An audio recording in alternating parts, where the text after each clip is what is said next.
రావణుడు అతని జీవిత కథ. రావణుని జననం. రావణుడు బ్రాహ్మణుల వంశానికి చెందినవాడు.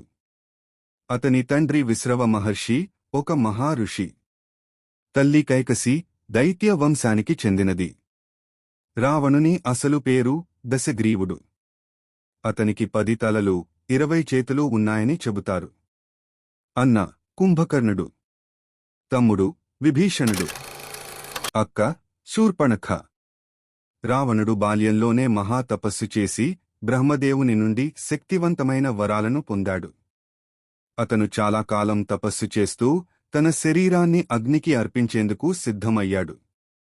ఆయన తపస్సుతో ప్రసన్నమైన బ్రహ్మదేవుడు అతనికి దేవతలు, యక్షులు, గంధర్వులు తనను చంపలేరని వరం ఇచ్చాడు. అయితే మనుషుల గురించి తక్కువగా అంచనా వేసినందువల్ల ఆయన తాను మనుషుల చేత చనిపోతానని ఊహించలేదు.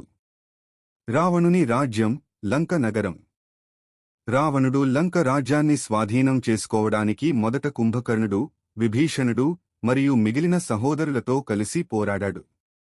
అప్పట్లో లంకను కుబేరుడు పాలించేవాడు. రావణుడు తన బలంతో కుబేరుడిని ఓడించి లంకను స్వాధీనం చేసుకున్నాడు.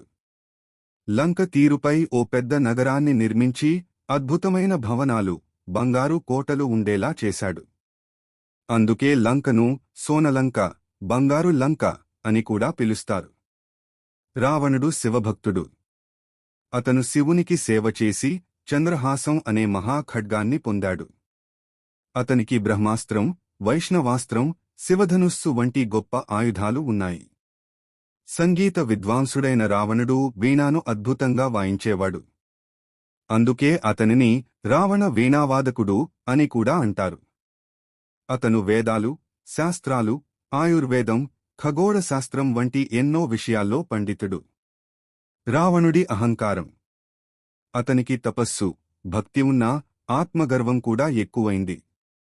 శక్తి వచ్చిన తర్వాత దేవతల పట్ల అహంకారంగా వ్యవహరించాడు. దేవేంద్రుడిని ఓడించి స్వర్గాన్ని ఆక్రమించాడు. నరకాసురుడిని మృతి చెందిన తర్వాత యమధర్మరాజుని ఓడించాడు. అనేక రాజ్యాలను జయించి తాను తిరుగులేని వాడినని భావించాడు. ఒకసారి కైలాస పర్వతాన్ని మోసేందుకు ప్రయత్నించాడు. అప్పుడు శివుడు తన బొటనవేలితో ఆ పర్వతాన్ని నొక్కి రావణుడిని అదిమిపెట్టాడు. అప్పటినుంచి రావణుడు శివ తాండవ స్తోత్రం రచించి శివుణ్ణి భజించాడు. సీతమ్మను అపహరించడం అతని జీవితంలోని అతిపెద్ద తప్పు. రావణుని అక్క శూర్పణఖ వనవాసంలో ఉన్న శ్రీరామచంద్రుడిని చూసి ప్రేమించడంతో తనను వివాహం చేసుకోవాలని కోరింది. కాని శ్రీరాముడు, లక్ష్మణుడు ఆమెను తిరస్కరించారు. కోపంతో శూర్పణఖ రాముని భార్య సీతను హాని చేయాలనుకుంది. ఆ సమయంలో లక్ష్మణుడు శూర్పణఖ ముక్కు కోసి ఆమెను అవమానించాడు. శూర్పణఖ తన అన్న రావణుని దగ్గరికి వెళ్లి తన అవమానాన్ని చెప్పింది. దీంతో కోపంతో ఊగిపోయిన రావణుడు మారీచిని సహాయంగా తీసుకుని సీతమ్మను అపహరించి లంకకు తీసుకెళ్లాడు. సీతమ్మను అపహరించడమే రావణుడి జీవితాన్ని మారుస్తుంది. హనుమంతుడు లంక వెళ్లి సీతమ్మను చూసి రాముని సందేశాన్ని ఇచ్చాడు. ఆ తర్వాత శ్రీరాముడు వానరసేనతో లంకపై దండెత్తాడు. అప్పుడు జరిగిన రామరావణ యుద్ధం చాలా ప్రతిష్టాత్మకమైనది. రావణుడి శక్తికి చాలామంది వానరులు, రాక్షసులు మృతి చెందారు. అయితే రాముడు అశ్వరధామ తంత్రంతో రావణుని శక్తిని తక్కువ చేయించి బ్రహ్మాస్త్రంతో అతనిని సంహరించాడు.